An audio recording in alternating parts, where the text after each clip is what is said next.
পুলিশি তলব আটকাতে কলকাতা হাইকোর্টের দ্বারস্থ জুনিয়র চিকিৎসক আসফাকুল্লাহ নাইয়া। তার ঠিক অভিযোগ যে বেআইনিভাবে তাকে তলব করেছে পুলিশ, আর তাই হাইকোর্টের দ্বারস্থ হয়েছেন জুনিয়র চিকিৎসক আসফাকুল্লাহ নাইয়া। পুলিশি তলব আটকাতে হাইকোর্টে দ্বারস্থ এবার তিনি। বেআইনিভাবে অভিযোগ করা হয়েছে এমনটাই অভিযোগ। চিকিৎসক আসফাকুল্লাহ নাইয়া ডাক্তারিতে উচ্চশিক্ষার পরে প্র্যাকটিস করছেন।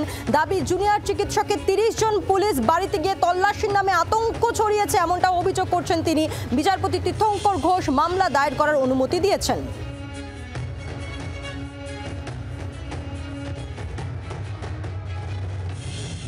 আইনের দ্বারস্থ হয়েছি। আইন এবার আইনের পথে চলবে, যেভাবে আইনজ্ঞের পরামর্শে যেভাবে আইন এগিয়ে যাবে সেভাবে আমি এগিয়ে যাবো। কোনোভাবে আইনি জটিলতায় কিছু যদি মানুষ পড়ে তাকে আইনের পথে যেতে হবে, আইনের দ্বারস্থ হতে হবে। তো পুলিশ আইন মেনেই আমাকে ডেকেছে বলে মনে করি, আমিও আইন মেনেই যেভাবে এগিয়ে যেতে হয় সেভাবে এগিয়ে যাচ্ছি।